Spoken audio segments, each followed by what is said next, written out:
Talofa lava, this is Pacific Waves from RNZ Pacific. I'm Susana Suisuiki.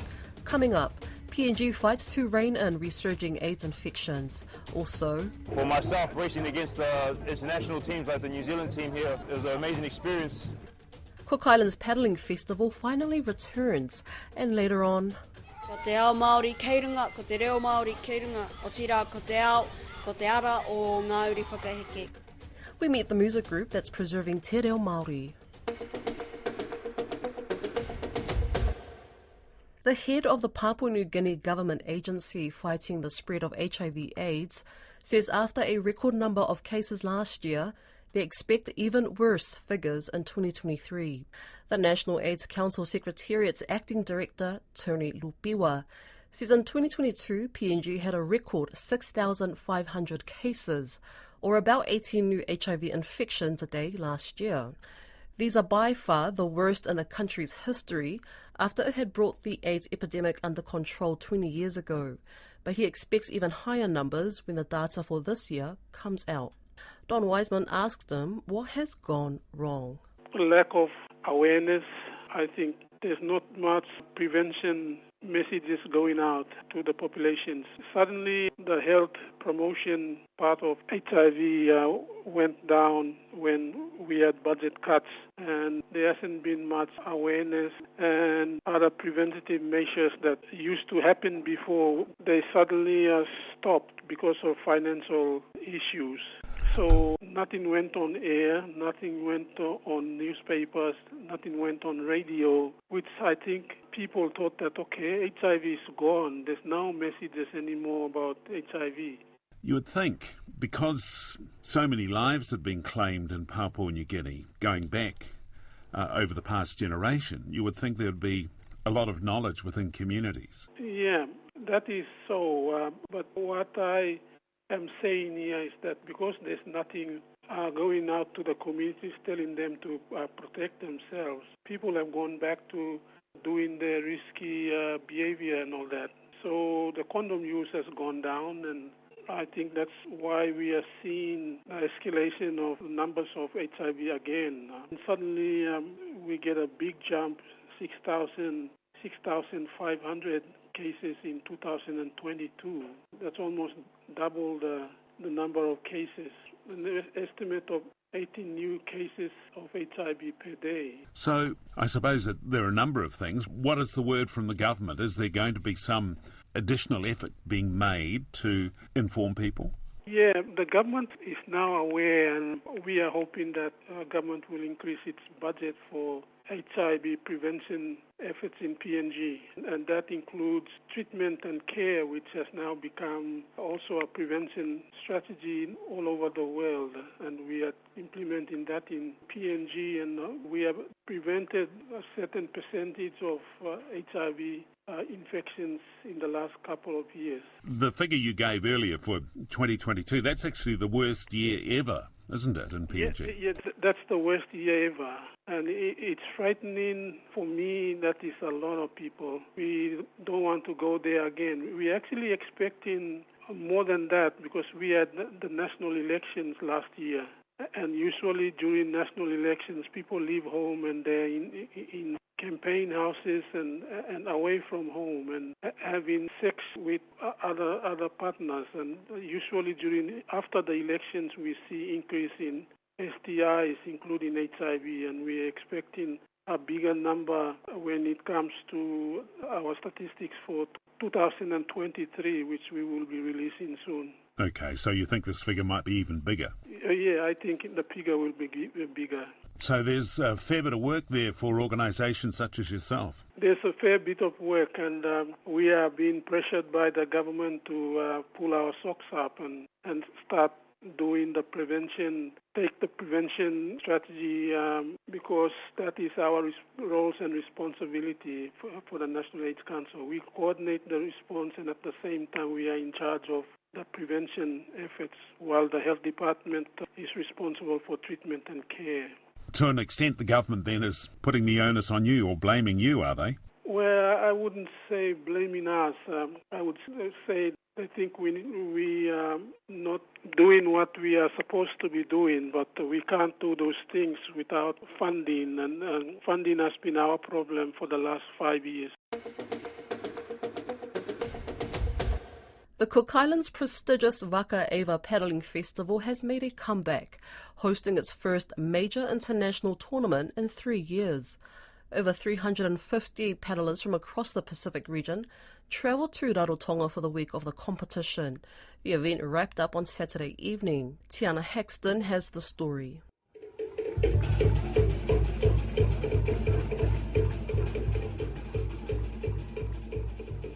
The annual event last saw international competitors in 2019 prior to the COVID-19 pandemic. With the return of contenders from around the Pacific region, local teams have been training even harder ahead of the tournament. Cook Islands paddler Paul Pittman of Ngā Koutua Waka says the influx of international competitors has been great for the sport locally. Yeah, it's been sorely missed just having all these international paddlers on the island. It's so good for the sport. Like it raises the quality of the level. It forces everyone to train hard and then get fit. And just today, like for myself, racing against the international teams like the New Zealand team here, it was an amazing experience, and definitely learned heaps from it. The event has seen thousands of regional paddlers compete over the past decade. There were many first-timers involved this year, including Cook Islander Ben Raila, who took up interest in the sport during the pandemic. He was a part of the Ngā Koutua Waka Open men's team. I started paddling in 2020. I got into it to make friends, bit of fitness, and just enjoy a new sport. I've never done a water sport before. This is my first Waka ever. It's awesome to have all the international crews here, sort of revitalise the paddling community and the sport itself. It's a great event to partake in. The final event of the season was the gruelling 36-kilometre round Rarotonga race. Raela was a part of the team that took on the challenge, facing a myriad of ocean conditions beyond the reef. We've just done round Raro, so we circumnavigate the island. You get all sorts of conditions. So our first one, we're punching into the wind, pretty intense. Then you come around, it's called sideys, when everything comes from the side. Our favourite leg is the surf leg, as you can imagine. It's where you get to catch waves, little bumps, and then you come back around, back into upwind, and finish at the slipway at Jack's.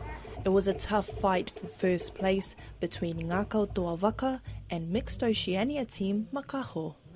Makaho crossed the finish line with a time of 2 hours and 57 minutes, closely followed by Ngā Koutua Waka, who finished 2 minutes later. The winning 6-man team had a mix of local, Hawaiian, Australian and New Zealand paddlers. Mitch Zanstra, one of the Aotearoa members, said it was a tough fight against the local crew for first place. So versus the local boys out here, we knew they were going to be strong. They had the local knowledge, and we were battling with them the whole race, and they were coming back at us strong near the end. So we had to work hard and dig deep, but amazing to be part of Waka Eva. He added that the team were planning to return to Rarotonga next year and compete again. The event was wrapped up with an awards night hosted at the Trader Jack's beachfront restaurant. Over 500 competitors and supporters gathered together to celebrate the successful return of Waka Eva to the Cook Islands.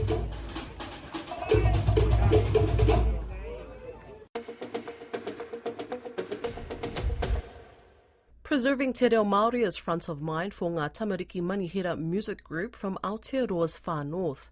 The young members are homeschooled and prefer to speak in their mother tongue.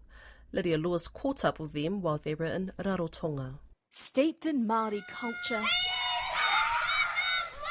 these Kiwi kids, Ngā Tamariki Manihira, are proud of their language. Ko tōku ao he ao manua nui, he ao tāhua, nōku te whiwhinga nui, ko taku kōrero ki ngā tamariki anō, ngā tamariki Māori, kia kaha tonu, kia ako i Te Reo Maori kia tika, kia ora tonu ai mō ngā uri whakaheke kei te heke mai. At 12 years old, Tūmanako Manihira looked me in the eye and told me speaking Reo Māori is a privilege, it's empowering and it's beautiful. Ko te ao Māori kei runga, ko te Reo Maori kei runga, o tira ko te ao, ko te ara o ngā uri whakaheke kei runga. He says maintaining our culture and our language will help build a brighter future for generations to come.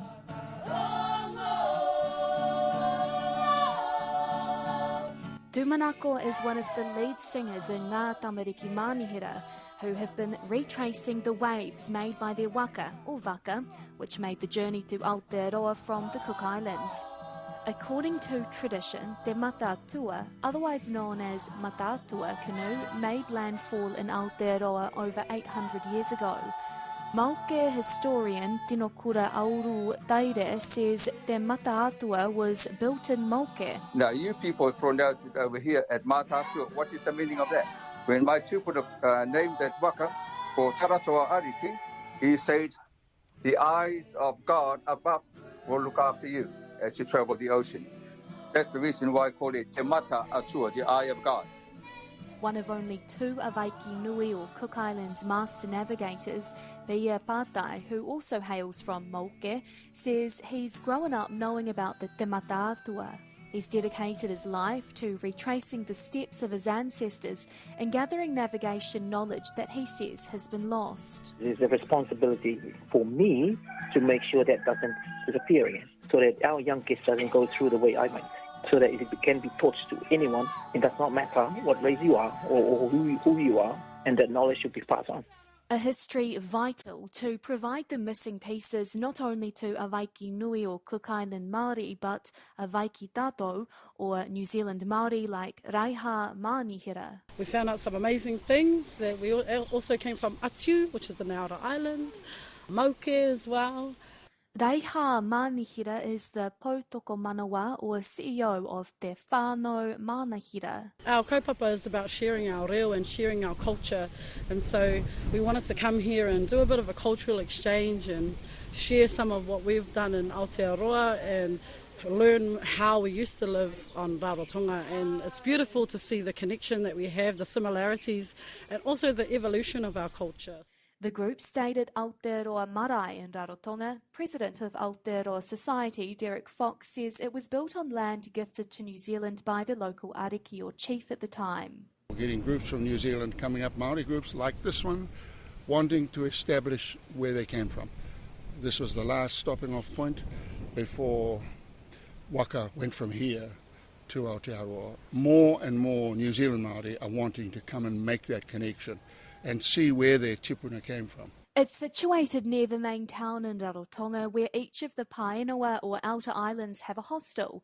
And while the building is seen as just another hostel to some, to Mr. Fox it's more than that. It's a marker, Aotearoa. A marker of hope after a long journey for the family. When we were growing up, we grew up in a very urbanised place, and what helped us through is learning songs from our culture, and that's what kind of made us feel connected to who we were. And we didn't realise that we were having trouble until we started learning our language and we started learning about our culture. Then we realised the pain that we were in because we didn't have it. Reiha Manihira says while the children enjoy singing, swimming with the turtles and eating nu or coconuts, for the adults this time has been somewhat of a rebirth. We wanted our kids to live in a world where they felt comfortable with who they were, and so we fought hard for it and we worked hard for it. A world that she has not always felt lifted her up. Ka tae mātou, ka tae tātou. If we can do it, we can all do it. We've been there, we've been in the same boat as you where we didn't feel Māori enough, we didn't feel enough to be able to learn our own culture. We felt like we were lesser because we weren't connected to our marae or our people. But just know that you are capable, you are strong enough to do it, and you don't have to be anything else in order to be Māori. You just are. Because of your ancestors, because of the fight that they've fought for many, many years, you are enough. So, kia kaha, kia maia, kia manawa nui. A journey now reflected in the children. 8-year-old Ngāroi Mata Manihira says her connection to her language and now her ancestors' story is her superpower. It means everything to her. It's my world, she said. Does your reo give you strength? Ai tat mea koina te tihi o taku manawa, te ao, koina te ao o taku manawa no reira. Ko toku mihi ki o whakike, nā rātou I whakaako mai ia mātou. And 4-year-old Te Mahina jumped in on our interview. Teka nui, e tū nei. Adding she had something to say. Not prompted by the adults either. Hikina te manuka. Hikina te manuka, a call from the pepe of the group, Te Atamahina, take the challenge, move forward and pave the way for your descendants. That's Pacific Waves for today. To listen back, head over to rnzi.com/programs. We're also on Apple, Spotify and iHeartRadio podcasts. From myself and the RNZ Pacific team, till 4.